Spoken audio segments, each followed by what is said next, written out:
avec grand plaisir que je fais pour quelques minutes l'introduction de ce 5e séminaire APHP post-ASCO.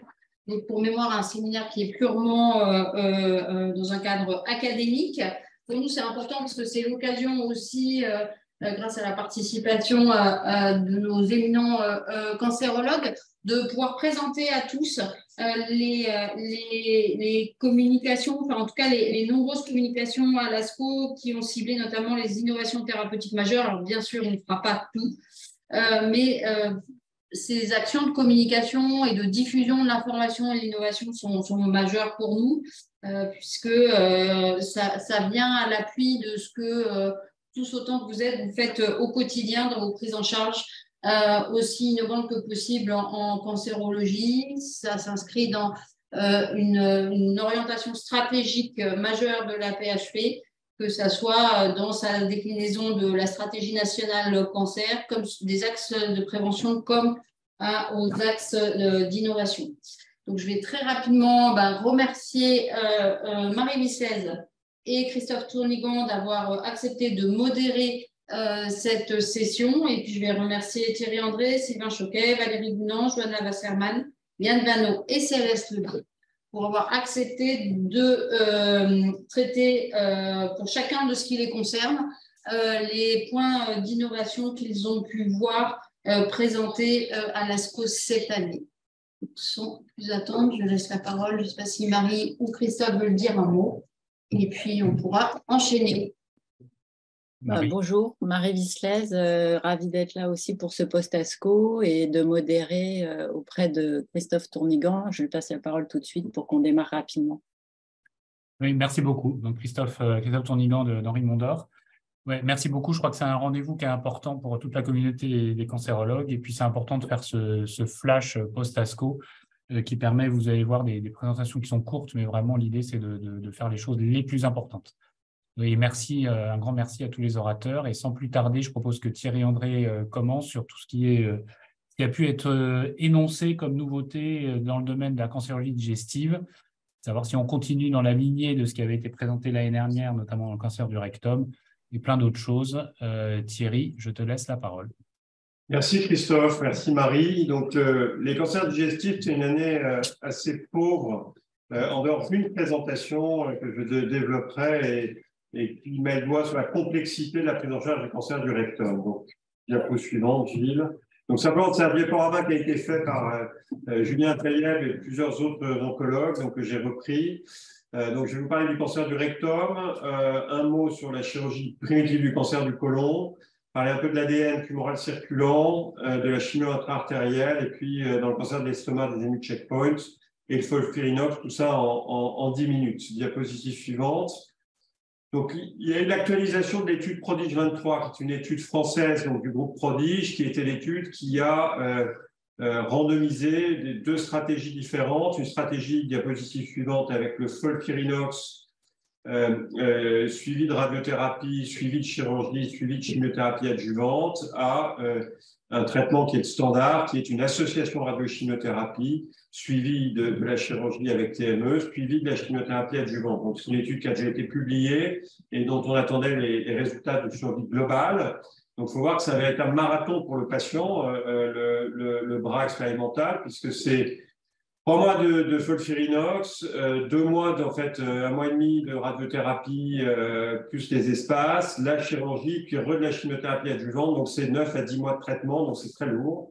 Le standard étant également lourd, mais étant un tout petit peu moins lourd. Diapositive suivante. Donc, l'actualisation des résultats est sans surprise. Le traitement marche sur la réduction du nombre d'événements, que ce soit, donc, c'est pas significatif en local, ce qui n'est pas tellement une surprise, mais il y a quand même un bénéfice à débuter par du FOLFIRINOX.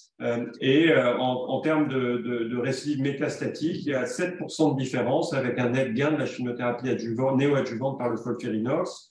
Diapositive suivante.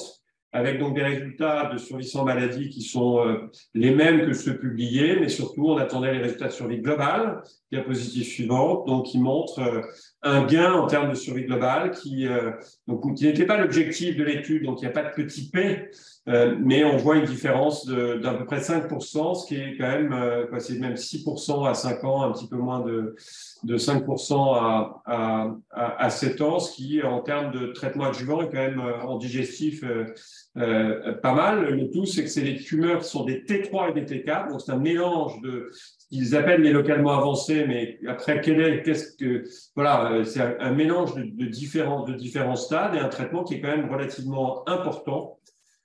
Et qui vient en contraste avec la présentation d'après, diapositive suivante, donc qui était le scoop, puisque ça a été publié en même temps dans New England. Donc, c'est une étude qui amène à des changements de pratique, une étude américaine qui était d'essayer de se passer de la radiothérapie, mais pas dans les T4. Là, c'était que des petites tumeurs du rectum, mais en fait des tumeurs petites et intermédiaires. Diapositive suivante, c'était donc, les critères d'inclusion, c'était des T2 et des T3, qui soient N+, ou N-. Donc, c'est quand même la grande majorité des cancers du rectum.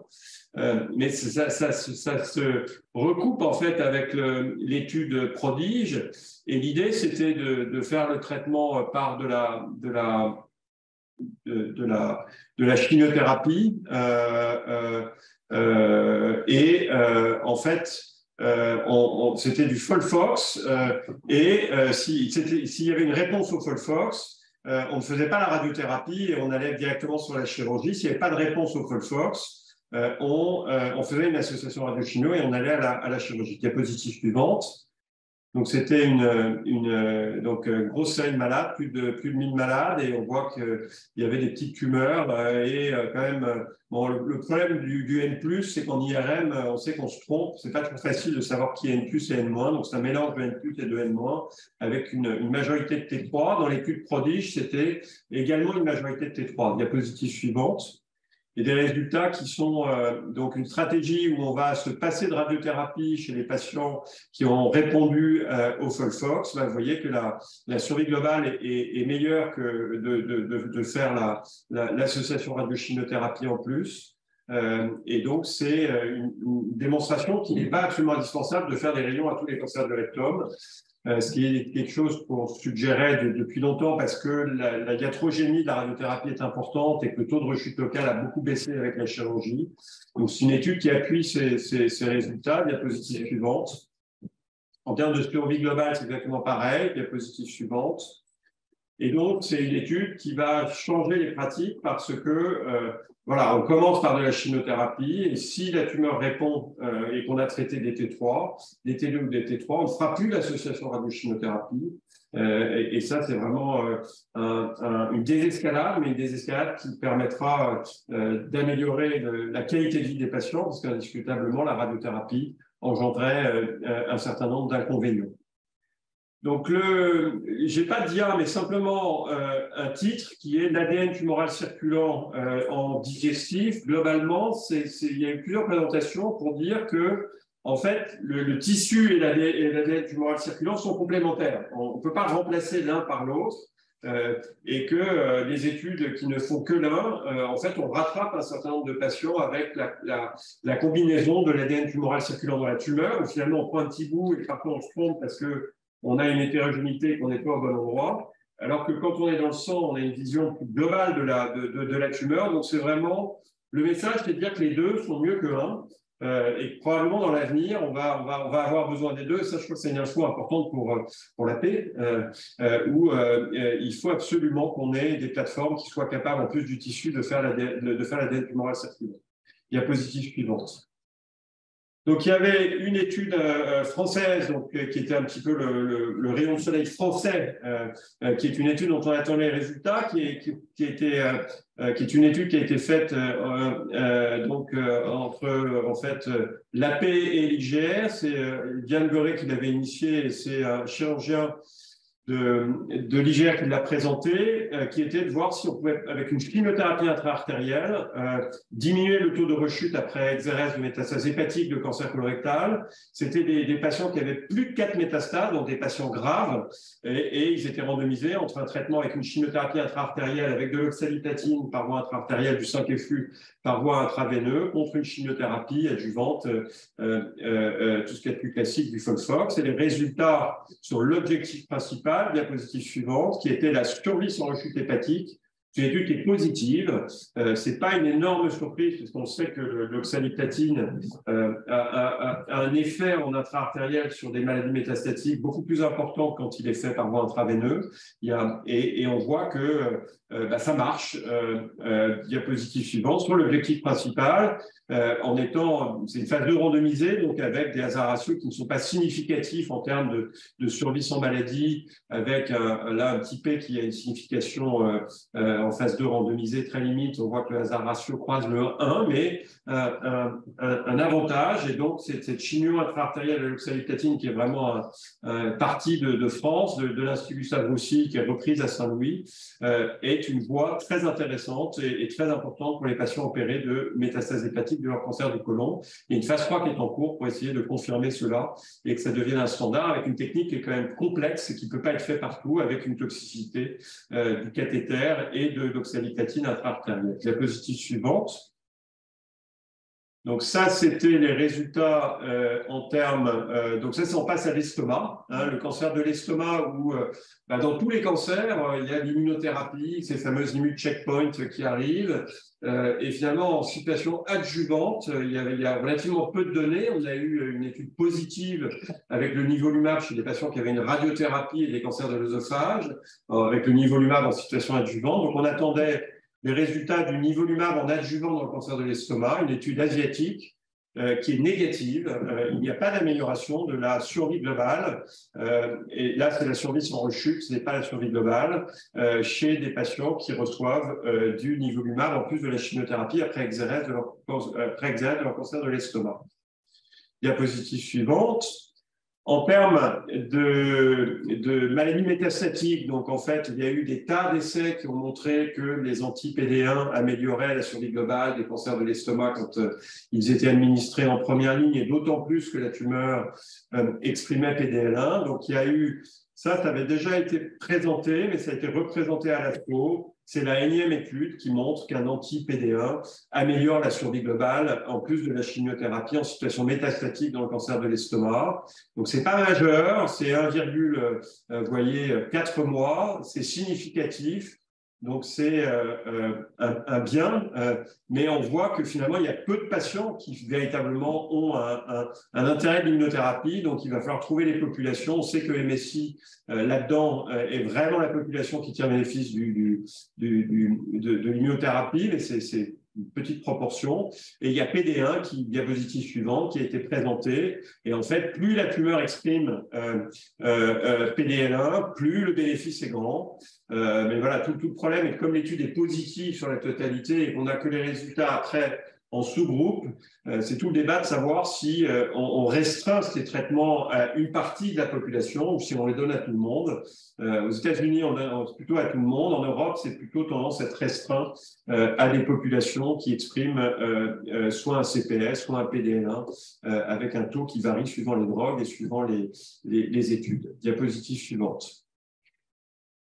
Donc, pour terminer sur le digestif, pour ne pas être trop long, le cancer du pancréas qui est un véritable fléau avec une incidence qui est en grande expansion. C'est vrai que le FOLFIRINOX a transformé les choses en situation adjuvante. On a quasiment doublé le nombre de patients guéris après la chirurgie, passant à peu près de 15 à 30% grâce à une chimiothérapie à base de FOLFIRINOX, voire c'est un peu plus que 30% dans l'étude prodige. Donc, ça a été très développé sur des tumeurs localement avancées, mais on n'avait pas encore d'études en situation néoadjuvante pour des patients qui étaient resécables d'emblée. C'est l'étude nordique qui a randomisé le FOLFIRINOX versus la chirurgie d'emblée, suivie de FOLFIRINOX adjuvant. Diapositive suivante. Donc, c'est une toute petite étude randomisée, mais avec une surprise qui est que finalement, de faire du FOLFIRINOX avant l'intervention on n'améliore pas les résultats. On a même une survie des patients qui ont eu la chirurgie d'emblée qui est meilleure que ceux qui ont eu le FOLFIRINOX néoadjuvant. Ça va un peu à contre-courant de tous les essais néoadjuvants qui, en général, montrent un intérêt assez important des traitements néoadjuvants. À prendre avec prudence, une toute petite étude. En France, il y a une étude qui traite la même question, donc il faudra en voir les résultats. Je crois que c'est ma dernière diapo. Je vous remercie beaucoup pour votre attention. Et je pense je ne sais pas si on discute, si Christophe va sûrement avoir des questions sur le digestif. Ou des commentaires, plus que des questions d'ailleurs, parce qu'il était… Eh ben non. Autant que moi. Je crois que Marie a une question. Moi, j'avais éventuellement 2 questions, Thierry. C'est que finalement, à partir de Prospect, si c'est bien Prospect, chez qui vous allez proposer de la radiothérapie? C'est la première question. La deuxième question, c'est sur le pancréas, où en effet, on voit les chiffres d'incidence qui augmentent. Et je voulais savoir s'il y avait des données sérieuses d'épidémio pour essayer de comprendre mieux l'étiologie de ces cancers qui sont en effet en pleine augmentation. Voilà mes 2 questions. Donc, ta première question est une question excellente et en fait, pour laquelle la réponse est très compliquée. Parce que dans le cancer du rectum, il y a deux buts. Il y a guérir le patient, bien évidemment, et il y a également, éventuellement, lui conserver son organe. Et il y a cette technique du watch and wait, qui consiste à les patients qui répondent très bien et qui sont en réponse complète, à ne pas les opérer. Et là, pour le coup, pour le watch and wait, on a besoin de la radiothérapie dans la grande majorité des cas. Donc, en fait, le problème n'est pas réglé avec ces 2 études, puisque pour guérir, on sait que si on fait le max, on a un gain en survie globale. On sait que la radiothérapie n'amène pas grand-chose sur des tumeurs qui sont T3. Mais voilà, qu'est-ce qu'on veut pour le patient? Est-ce qu'on veut essayer de lui préserver son organe? Et malheureusement, c'est que en dehors des tumeurs MSI avec l'immunothérapie, c'est que grossièrement 15% des patients qui vont pouvoir garder 15 à 20% des patients qui vont être en réponse complète après traitement. Le pourcentage il varie suivant les essais. Donc globalement, l'association radiochimiothérapie, elle va garder sa place quand on veut avoir cette stratégie de watch and wait et espérer ne pas retirer le rectum, et elle va avoir sa place pour les tumeurs T4, où là, clairement, le risque de rechute locale est, dès qu'on est contre le fascia recti ou qu'on a vraiment un risque loco-régional important, là, il faudra encore de l'association radiochimiothérapie. Pour ta deuxième question, je n'ai pas de réponse. Je ne suis pas trop épidémiologiste et je n'ai pas relu tous les derniers papiers. Mais l'augmentation d'incidence, elle est plus importante en France que dans les autres pays du monde. Et il y a des hypothèses, mais il n'y a rien de clair. Il est certain que ce qu'on mange est bien évidemment regardé de près. Christophe, je ne sais pas si tu as, toi, des choses à rajouter, mais je n'ai pas, moi, de réponse claire à ta question. Non, pas plus. Hein. Effectivement, certaines données disent que c'est un phénomène un peu français et je pense qu'on n'a pas fait complètement la lumière sur ce qui se passe avec probablement des causes environnementales qu'on évoque quand on ne sait pas trop, quoi, en gros. Enfin, on sait quand même qu'il y a le tabac de plus en plus quand on interroge nos patients, quand même, le tabac joue un rôle non négligeable. Oui, comme le tabac est plutôt en baisse, mais ceci dit, on a 20 ans, voilà, l'impact du tabac, en effet, est là. Ouais. Et donc, moi, une petite question sur le rectum, juste Thierry, puis après, on passe à autre chose. FOLFIRINOX ou FOLFOX, alors? Je pense qu'on ne peut pas répondre à cette question. Il est certain que je ne sais, le FOLFIRINOX on a les résultats de survie globale et je pense que ça doit être le standard dans la mesure où on a une amélioration de la survie globale, mais on n'a pas de comparaison entre FOLFIRINOX et FOLFOX qui ne permettent pas conclure. On aura un élément indirect qui est la comparaison du FOLFOX et du FOLFIRINOX dans le côlon avec l'étude IROCAS qui a terminé ses inclusions dont on attend les résultats.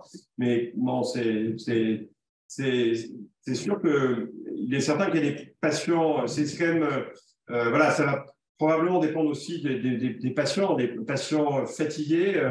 6 cycles de FOLFIRINOX, ce n'est pas absolument évident, donc ça va être à moduler en fonction de l'état des patients. Mais je ne crois pas qu'on ait une réponse claire sur la question FOLFOX ou FOLFIRINOX.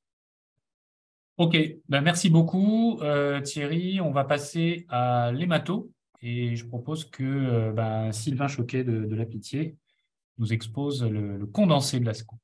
Alors, très condensé en 10 minutes, la suivante, on va commencer par les lymphomes non-Hodgkiniens. C'est bien sûr une sélection de l'ensemble des présentations, la suivante. La première étude, elle va associer une référence de deuxième ligne qui a déjà l'AMM, qui est R2, c'est-à-dire rituximab, lénaludomide et rituximab, qui marche bien avec une toxicité qui est plutôt acceptable. On va lui rajouter l'epcoritamab, qui est un bispécifique, qui est déjà disponible en accès précoce et qui va donc cibler le lymphocyte T par l'anti-CD3 et la cellule cible, le CD20 de l'autre côté. La suivante. On avait déjà des résultats l'année dernière par l'ASCO avec 2 bras, parce que c'est une phase 1B2, avec des dosages différents d'epcoritamab. Et là, on va regarder est-ce qu'il y a des différences en fonction des sous-groupes de facteurs de risque. La suivante. Et on a la bonne surprise de voir quel que soit le facteur de risque. Le premier POD 24, c'est une habitude pour les hématologues, c'est Progression of Disease 24, c'est-à-dire la progression de la maladie dans les 2 premières années, qui montre dans le lymphome folliculaire une baisse de survie globale assez nette. Donc, on le retrouve dans pas mal d'études. Et vous voyez que ce soit du réfractaire primaire, uniquement anti-CD20, parce qu'il y avait plusieurs lignes de traitement possibles, double réfractaire, le taux de réponse est toujours très élevé. Alors, bien évidemment, il faudra le confirmer avec la suivante, et vous voyez, la durée de réponse est très bonne, le confirmer en phase 3, comparé à R2 seul, et c'est l'étude EPCOR-FL1 qui est une phase 3, qui vient de débuter, qui montrera si vraiment cette association est intéressante ou pas. La suivante. Le deuxième, vous savez qu'on aime bien les CAR-T-cells et on dépasse ça maintenant, puisque je vais vous présenter ici, ce qui a été également présenté à l'EHA et à Lugano, des CAR-T allogéniques. L'intérêt des CAR-T allogéniques, c'est qu'on les a tout de suite disponibles, on n'a pas besoin d'aphérèse, on n'a pas besoin d'attendre les 4 semaines de préparation. Alors, le principe, par contre, il faut éviter que ces CAR-T-cells qui sont étrangers puissent attaquer la cible, c'est-à-dire le patient receveur. Donc, on va détruire le TCR et puis on va également détruire le CD52 parce que dans le conditionnement, on rajoute à fludarabine endoxant habituel un anti-CD52 qui va tuer les lymphocytes T du patient et si ça peut rester, il ne faut pas que ça tue le CAR-T allogénique. Et puis par sécurité, ils ont rajouté la séquence reconnue par le rituximab pour détruire cette cible-là, si le CAR-T-cell était toxique. La suivante.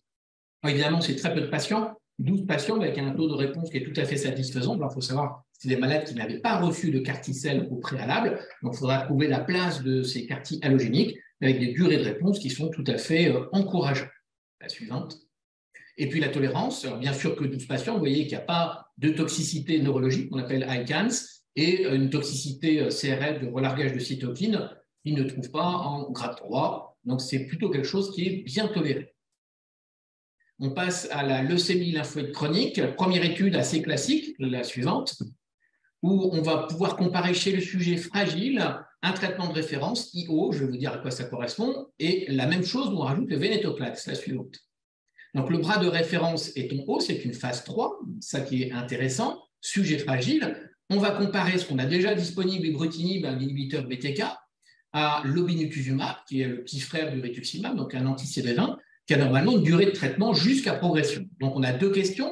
Est-ce qu'on peut faire mieux en rajoutant le vénétoclax, qui est un anti-BCL2, et est-ce qu'on peut même cibler les patients qui auront une bonne réponse médulaire, c'est-à-dire une réponse résiduelle négative, une maladie résiduelle négative, et pour ces patients-là, on arrêterait le traitement. La suivante, eh bien, c'est une déception. On a l'habitude de montrer dans les congrès tout ce qui est positif. Voilà, c'est négatif.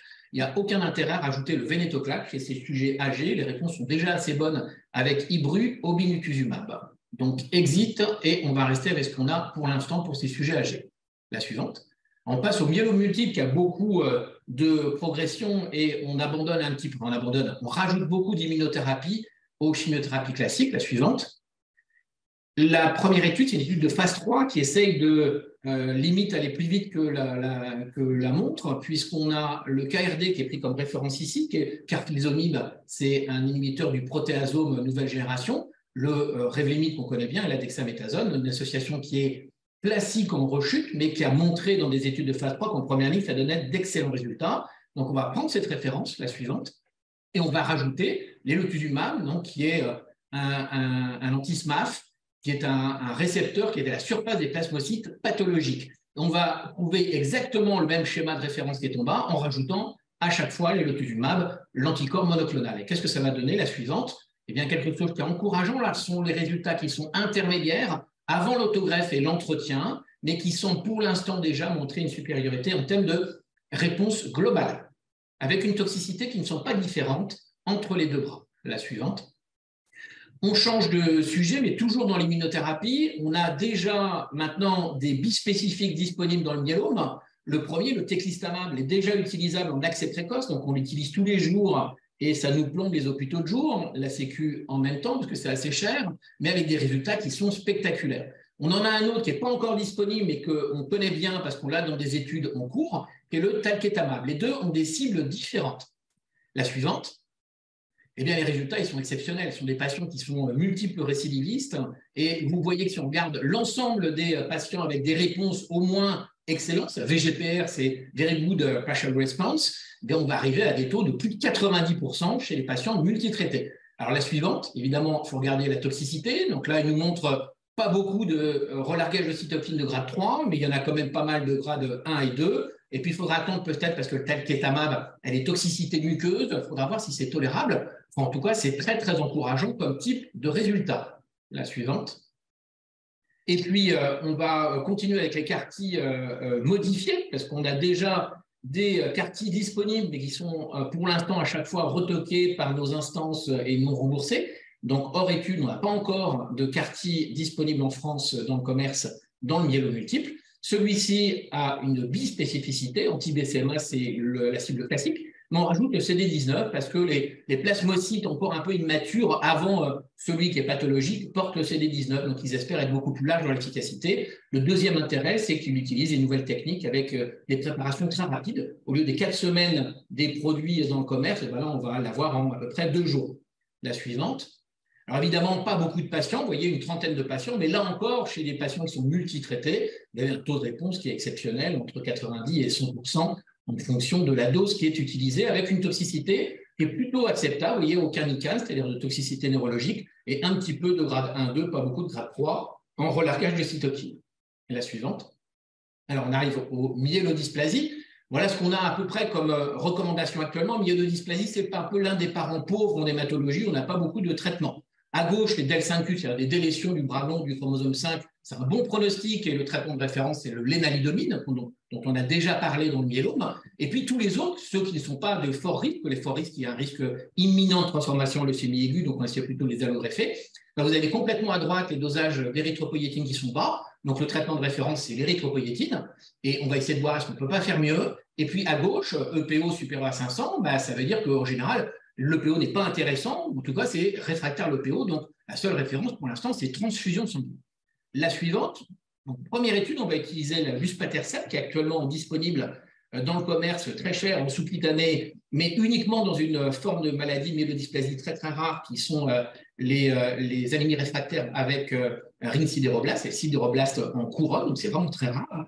Et luspatercept a un mécanisme d'action qui est différent de celui de l'érythropoïétine, avec une stimulation directe de l'érythropoïèse. La suivante. Donc, on va comparer à la référence. La référence, c'est l'érythropoïétine. La suivante. On va avoir des courbes de supériorité dans le temps. Il faut attendre quelques semaines avant qu'on voit la différence, mais après, ça se sépare de façon assez nette. La suivante. Deuxième mécanisme, là, on va s'intéresser aux myélodysplasies qui ont un taux de PO qui est élevé, donc pour lequel le PO ne fonctionne pas, et on va utiliser un inhibiteur de télomérase. Donc les télomérases, les cancérologues connaissez bien, ça permet aux cellules de rester tumorales. Et bien là, on va les inhiber, donc on espère que les cellules tumorales vont mourir et laisser de la place dans la moelle pour les bonnes cellules et notamment pour les globules rouges. La suivante. Donc, on va comparer ce nouveau médicament imetelstat à rien du tout, placebo, puisqu'on n'a pas de référence en dehors des transfusions, mais la transfusion, bien entendu, était possible dans cette étude. Et le critère de jugement, c'est l'indépendance transfusionnelle. La suivante. Et on va regarder que ce soit à la 8e semaine, 16e, 24e et un an après, il y a toujours une supériorité de l'imetelstat par rapport au placebo. Donc, c'est un nouveau médicament qui, éventuellement, s'il est confirmé, pourra rentrer dans l'arsenal thérapeutique. La suivante. On a un deuxième intérêt qui est un intérêt direct sur la maladie myélodysplasique, puisque les principales mutations qui sont responsables des myélodysplasies, vous voyez, descendent en termes d'intensité. On n'est pas en rémission complète, mais c'est un double effet qui se coule, à la fois sur le taux de globules rouges et sur le taux des mutations. La suivante. Tolérance, attention, toxicité hémato, mais nous sommes hématologues, donc ça ne nous dérange pas trop, et on va simplement baisser les doses adaptées, et ça pourra rester. Il y a très peu, à peu près 10-15% d'arrêt de traitement pour toxicité. La suivante. voilà ce qu'on espère dans le futur. Ceux qui seront soit dépendants de PO, soit résistants de PO à droite, luspatercept pourrait être utile. Et puis à gauche, les dépendants transfusionnels, imetelstat, si c'est confirmé, pourra aider ces patients à éviter les transfusions sanguines. La suivante.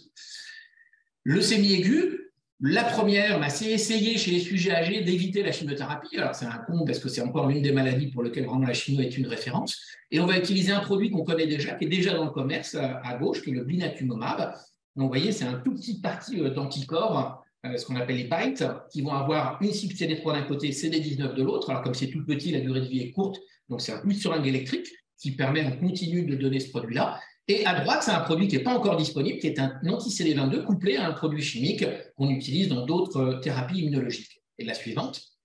Alors, le schéma semble un peu compliqué, mais simplement les doses qui vont changer. On attaque avec les deux anticorps, et puis ensuite, il va voir que le blinatumomab a des doses différentes qui sont testées dans l'étude. La suivante.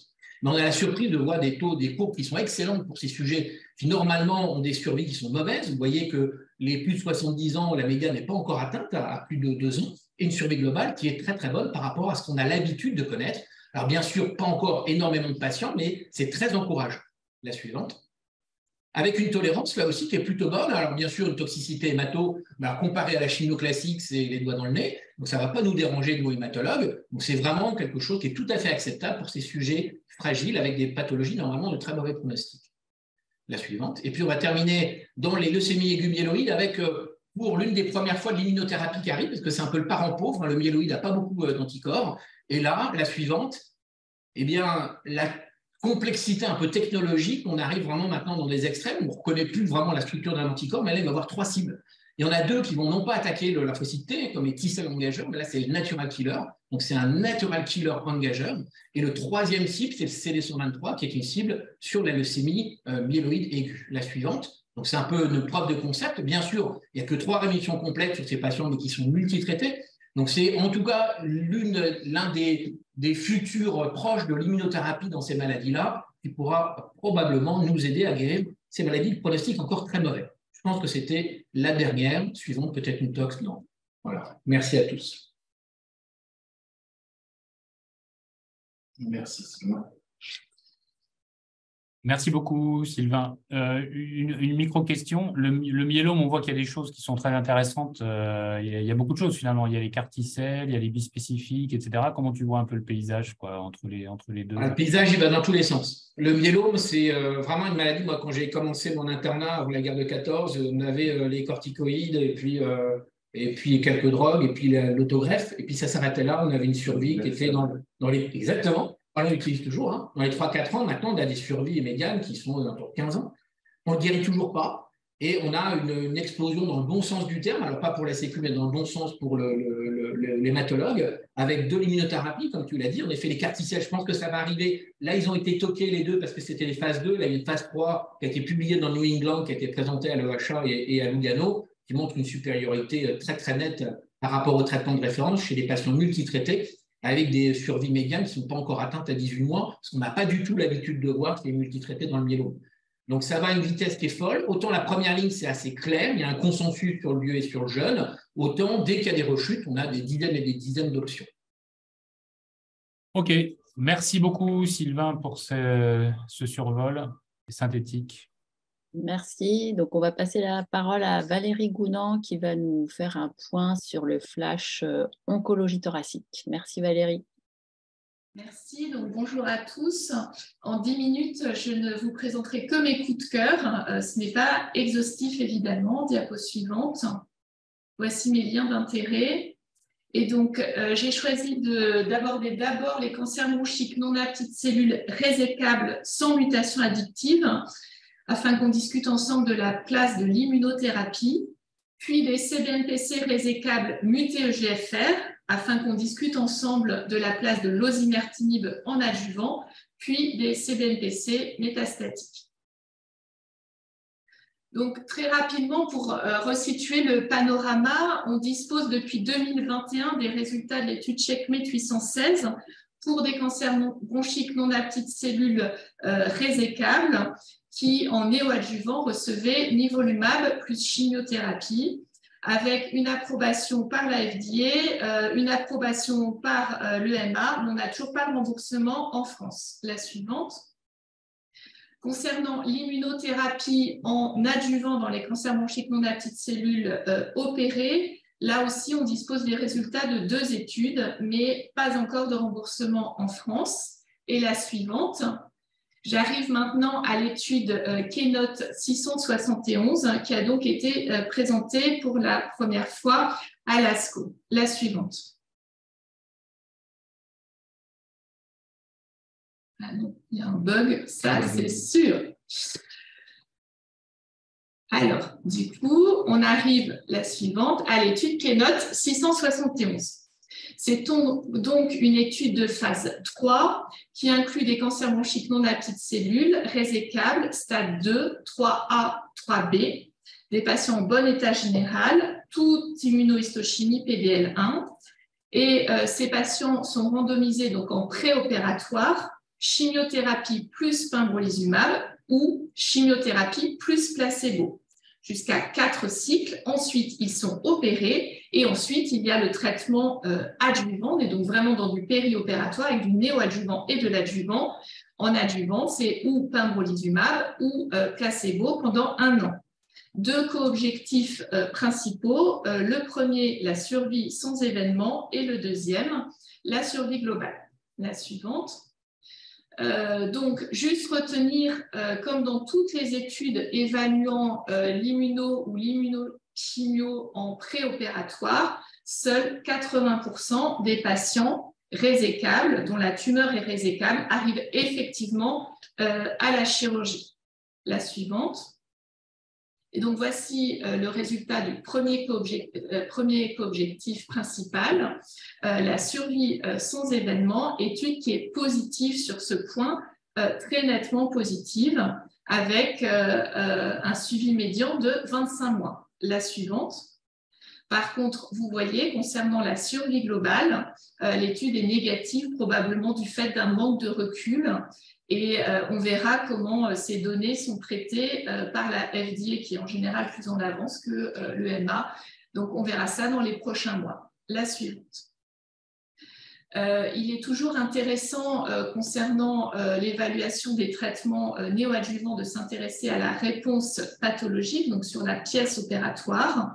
Et vous voyez qu'un taux de réponse complète histologique de 18% dans le bras chimio plus pembro versus 4% dans le bras chimio plus placebo.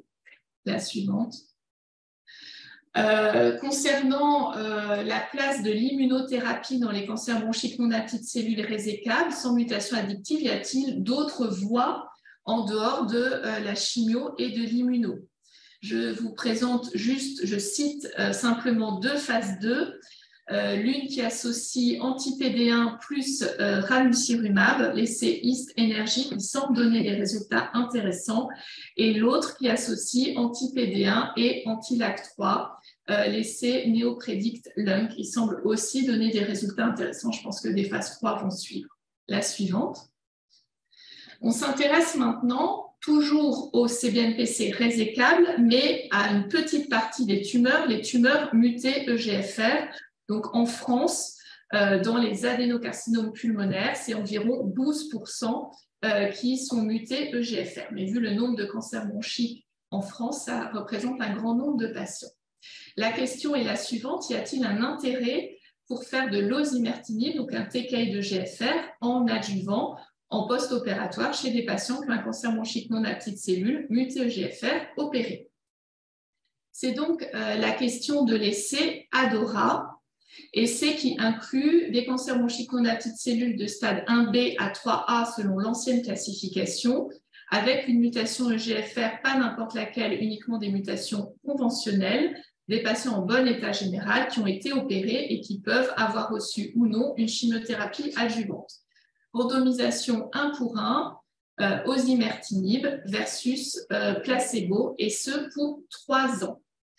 On a déjà eu, et depuis 2020, c'est les résultats publiés dans New England justement en 2020, les résultats de la survie sans maladie, qui était l'objectif principal dans le sous-groupe des stades 2 à 3A. Et à l'ASCO, nous ont été présentés les résultats de la survie globale, résultats extrêmement attendus, avec la publication le même jour dans New England et beaucoup de bruit dans la grande presse. La suivante. Donc, voici ces résultats en termes de survie globale, donc des CBNPC mutés EGFR qui ont reçu ou l'osimertinib ou le placebo. Et vous voyez un bénéfice, on passe à 5 ans de 73% à 85% de patients vivant à 5 ans. La suivante. Si on regarde la population en intention de traiter, donc qui comprend aussi les stades 1B, le bénéfice est de plus 10%. On passe de 78% de patients vivant à 5 ans versus 88%. La suivante. Très clairement, ces résultats sont tirés par le bénéfice des stades 3A. La suivante. En termes de toxicité, le traitement est bien toléré. On connaît ce traitement depuis très longtemps puisqu'on le prescrit dans les stades 4. Après, comme toujours, recevoir un traitement quand on a un cancer du poumon métastatique, c'est plus facile en termes d'acceptation de la toxicité. C'est plus facile que quand on est en adjuvant. La suivante. Toujours est-il qu'à la question qui est posée, y a-t-il un intérêt à faire de l'osimertinib en adjuvant chez les CBNPC Réséca mutés EGFR? La réponse est oui. Elle est oui déjà depuis 2 ans dans toutes les recommandations et je pense que ces résultats de survie globale nous encouragent. Oui, dans les stades 2 et 3A de la 8e classification. Bien sûr, cette étude est très critiquée. Néanmoins, elle est très critiquée avec ce que j'ai cité, notamment que les patients n'avaient pas tous une TEP FDG avant d'être opérés, alors que c'est le bilan d'extension qui est recommandé. Elle est critiquée aussi parce qu'à progression, seulement 43% des patients qui étaient dans le bras placebo ont reçu effectivement de l'osimertinib. Les autres ont reçu des TKI de première ou deuxième génération qui sont évidemment moins efficaces, ou de la chimio qui est aussi moins efficace dans cette population. Et l'effet est modeste pour les stades 2. Néanmoins, c'est un standard et donc ça nécessite d'obtenir le statut EGFR. Et je reviens sur ce qu'on a dit lors de la première présentation. À l'AP, on peut saluer le travail des plateformes de biologie moléculaire qui sont globalement toutes au top et qui nous aident à implémenter au fur et à mesure tous ces progrès. Donc, il faut tous qu'on dispose du statut EGFR dans les CBNPC localisés. La suivante, comment on va progresser sur cette thématique? Il y a l'essai IFCT ROSI qui est coordonné par Jacques Cadranel et beaucoup d'entre nous y participent. Et puis, on suivra très attentivement les résultats de l'osimertinib en néoadjuvant avec l'essai NeoAdora. La suivante. À présent, je quitte les CBNPC localisés pour me concentrer sur les CBNPC métastatiques, mais toujours les EGFR. Alors, y a-t-il du nouveau chez les patients qui ont un CBNPC métastatique muté EGFR? Nous a été présentée l'étude de phase 3 EGAIN sur le design potentiellement intéressante, donc TKI, puis chimiothérapie, puis TKI avec un objectif principal, la suivante, de survie globale. Et comme vous voyez, l'étude est négative. Donc, pour l'instant, dans les CBNPC métastatiques mutés EGFR, c'est le TKI en monothérapie. Et peut-être qu'à l'avenir, ce sera TKI plus chimio, mais pas sur un mode séquentiel comme cela. La suivante. Chez ces patients, même si on est très efficace avec l'osimertinib en première ligne, à un moment arrive la progression et le challenge, c'est la prise en charge post-progression, donc la deuxième ligne. Et donc, nous ont été présentées plusieurs phases précoces et notamment l'association avec des anti-MET.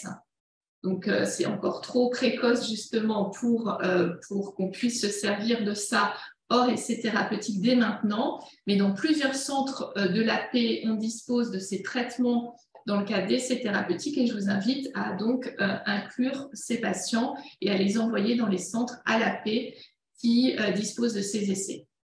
Pour la petite catégorie de patients qui a au niveau tumoral une insertion de l'EGFR au niveau de l'exon 20, il y a le sunzoretinib qui donne un peu d'espoir. C'est des patients pour lesquels on n'a pas beaucoup de traitements à proposer. La suivante. Les patients dont la tumeur est réarrangée ALK, environ 5% des patients en France, pas de grand progrès. Je cite juste les inhibiteurs de FAK qui sont potentiellement intéressants. En tout cas, on a eu une phase 1. La suivante, voilà, je vous montre des waterfall plots plutôt intéressants. La suivante, concernant les patients dont la tumeur est réarrangée ROS, on dispose de plusieurs TKI et là, les résultats de l'essai Trident 1 ont été présentés avec le repotrectinib. La suivante est des données potentiellement intéressantes. C'est un très petit nombre de patients et là, c'est la survie sans progression au niveau cérébral, puisque c'est des patients qui font plus de métastases cérébrales que les autres. Donc, une bonne pénétration au niveau du parenchyme cérébral du repotrectinib à suivre. La suivante. Concernant les réarrangés RET, donc 2% de nos patients, on a deux thérapies extrêmement potentiellement efficaces, le selpercatinib et le pralsetinib, qui malheureusement ne sont plus disponibles en France, mais certains de nos patients ont été traités et sont encore dans le cadre d'un accès précoce ou d'un essai thérapeutique. Là, ce serait potentiellement un TKI de deuxième génération anti-RET. La suivante, avec des résultats intéressants. La suivante, on s'attardera un tout petit peu sur les BRAF. Les BRAF V600E, c'est uniquement 2% des patients qui ont un cancer bronchique non à petite cellule, mais l'étude de phase 2 PHAROS avec l'association encorafenib plus bimetinib, bimetinib, il faut que je m'entraîne, puisque ça va arriver bientôt, comme dans le mélanome. La suivante, des résultats potentiellement très intéressants dans le poumon et meilleurs que ce qu'on connaît avec l'association d'abrafenib trametinib, notamment pour les patients qui sont naïfs de TKI. Donc, à suivre, ce doublé est disponible en France dans le cadre d'essai IFCT et là encore, plusieurs centres de l'AP participent. N'hésitez pas à envoyer les patients. La suivante. La suivante.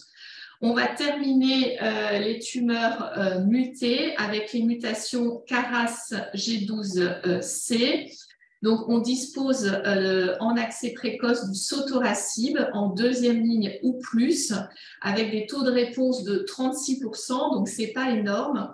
Cette phase 2 nommée Scarlett, phase 2 monobras, associe chimiothérapie et sotorasib chez des patients naïfs de chimio. La suivante, et vous voyez des taux de réponse potentiellement, bien sûr, il faut être prudent, mais potentiellement très importants. La suivante. Pour tous les autres, alors pour tous les autres, pour l'instant, pour ceux qui sont non mutés ou mutés KRAS, la première ligne, c'est la chimiothérapie plus l'immunothérapie ou l'immunothérapie tout seul. Et le challenge, c'est la deuxième ligne. Qu'est-ce qu'on peut proposer à progression? Et on sent que c'est vraiment l'ère des ADC qui est en train d'arriver. Là, c'est une phase précoce avec l'association d'atopotamab deruxtecan plus pembrolizumab plus ou moins celle de platine, avec des résultats potentiellement intéressants. Et la phase 3 est en cours, qui s'appelle Avanzar. Et là encore, c'est un essai industriel, mais disponible dans un de nos centres à la paix. La suivante. Eh bien, c'était une petite revue rapide, mais je vous remercie. Et puis, Marie Vislet, qui était, elle aussi, à l'ASCO, a peut-être envie de compléter avec ses coups de cœur. Merci Valérie. Non, c'était très complet. Merci pour ton panorama. J'ai juste un petit commentaire finalement sur l'étude de Keynote 671. Donc, c'est vrai que le périopératoire fait preuve de pas mal d'études de phase 3 en cours avec l'immunothérapie et donc on s'oriente vers un traitement néoadjuvant par immunochimio pour les patients ayant un CBNPC localisé et qu'on va opérer. Donc, pour restituer le contexte, donc vraiment, on y va à grands pas et c'est super parce que ça a l'air de transformer vraiment le pronostic. Là, dans 671, tu as dit que la survie globale n'était pas significative. C'est mature ou pas? Non, ce n'est pas encore mature avec seulement 25 mois de follow-up. D'accord, donc on espère avoir un bénéfice de survie globale sur ces études de phase 3 où en plus on a l'impression que vraiment les courbes se séparent. Donc ça va transformer le pronostic des patients qu'on opère. Tout à fait. C'est important, merci de l'avoir souligné. Tout à fait. En fait, pour dire les choses, et comme tu le disais, on attend tous ces traitements périopératoires, et en tout cas néoadjuvants ou adjuvants, mais surtout néoadjuvants, est devenu une routine là aux États-Unis. Ça a été approuvé très très récemment par l'EMA. Et on a hâte de pouvoir en faire profiter nos patients, sachant que c'est des molécules qu'on connaît déjà puisqu'on s'en sert en métastatique. Donc, ça va bouger dans les mois qui viennent. Merci Valérie. On enchaîne. Merci beaucoup. J'ai une question pour Valérie sur les BRAF mutés. Oui. Le truc que tu n'arrives pas à prononcer, c'est un anti-MEC. Oui, exactement. Ouais. C'est assez curieux le paradoxe qu'il y a entre le côlon et le poumon. Dans le côlon, c'est associé avec un anti-EGFR. Dans le poumon, dans le côlon, il y a eu avec les mecs, ça ne marchait pas très bien. Donc c'est vraiment bizarre, quoi. C'est vraiment bizarre. Ou alors il y a plein d'anti-mecs et tous ne marchent pas, mais il y a quelque chose de compliqué à ce niveau-là. Il n'y a pas d'anti-EGFR, donc il n'y a pas de cétulizumab dans le poumon en association avec pour les VRAF. Ça a été fait? Pas du tout, et je pense que ça n'a pas été fait. Marie, tu peux me dire, moi, à ma connaissance, ça n'a pas été fait. Évidemment, le cétuximab a été exploré dans le poumon, mais pas spécifiquement. Pas la combinaison. Pas la combinaison et pas spécifiquement pour les mutés BRAF V600E. Je n'ai pas de commentaire en plus. Très bien. Eh ben, merci beaucoup. C'est absolument passionnant, mais il faut qu'on avance. Donc, merci beaucoup à Johanna Wasserman de La Pitié de nous faire un point sur les cancers du sein et gynéco avec énormément de choses, je crois, enfin beaucoup dans le sein en tout cas, avec plein de choses qui sont absolument passionnantes sur les nouveaux traitements et savoir comment les utiliser. Johanna, à toi. Bonjour à toutes et à tous. Je suis ravie de vous retrouver encore cette année pour vous présenter une petite sélection des abstracts qui ont retenu mon attention à cet ASCO sur les cancers du sein et les cancers gynécologiques. Je vais commencer cette fois-ci par la gynéco, puisqu'on a quand même quelques données vraiment intéressantes. Et le sein, on va dire, pas non plus une énorme révolution cette année. Mais voilà, j'ai quand même des choses intéressantes à vous présenter. Voilà les liens d'intérêt. Donc, on va commencer pour la gynéco par l'endomètre, avec cette étude Ruby.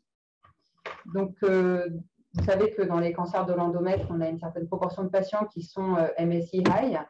C'est une population importante en dehors des cancers colorectaux de patients MSI high. Et donc, on avait un rationnel pour pouvoir donner de l'immunothérapie dans ces populations, non seulement dans les MSI high, mais également dans les populations sans MSS. On avait déjà eu plusieurs études en deuxième ligne, puisque le standard de première ligne restait la chimiothérapie par carboplatine, Taxol pour les cancers d'endomètre avancés ou en récidive. En deuxième ligne, on a maintenant l'accès à l'immunothérapie par pembrolizumab en association avec un inhibiteur tyrosine kinase multicible qui est le lenvatinib. On a eu également à un moment donné le dostarlimab, mais qui finalement n'a pas été approuvé en France. Et donc cette étude a évalué dans les cancers de l'endomètre avancés ou en récidive l'intérêt de l'ajout du dostarlimab, donc inhibiteur de PD1, à une chimiothérapie conventionnelle par carboplatine Taxol, avec ensuite une poursuite du dostarlimab pour 3 ans, versus le placebo, donc c'était les cancers de l'endomètre avancés ou en récidive. Des histologies non endométrioïdes pouvaient être incluses. C'était les patients qui étaient soit chimio-naïfs, soit en récidive ou en progression, mais à plus de 6 mois de la dernière chimiothérapie.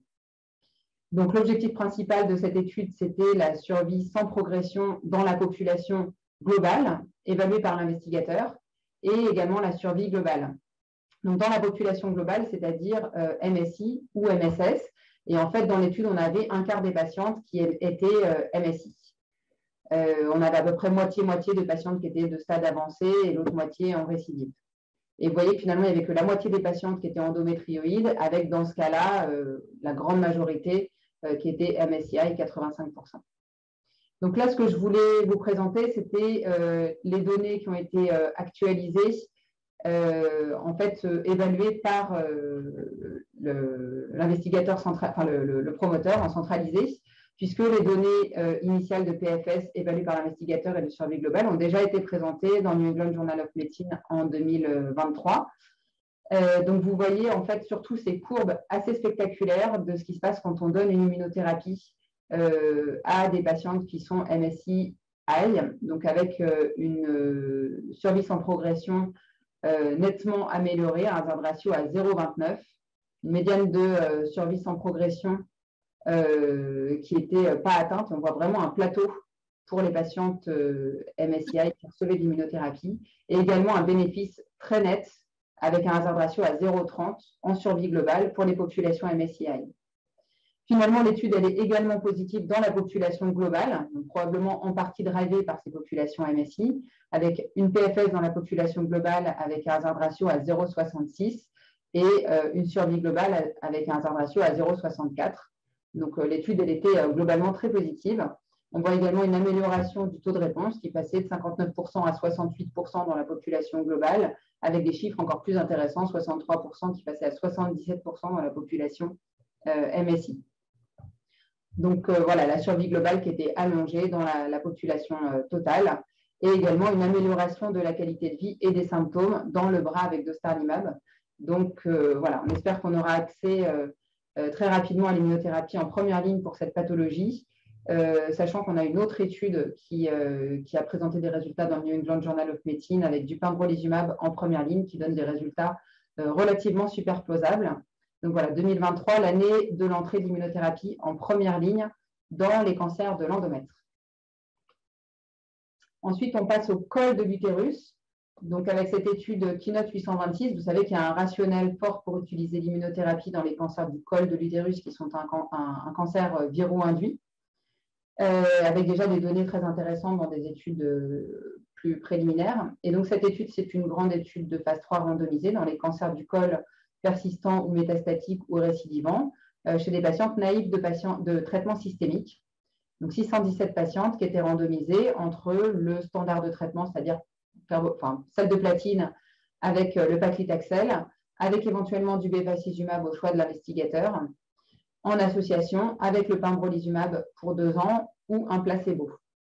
Donc, on voit que l'analyse du CPS, donc le statut PDL1, était supérieur ou égal à 1 chez 9 patientes sur 10 et qu'à peu près les 2 tiers des patientes avaient reçu du bevacizumab.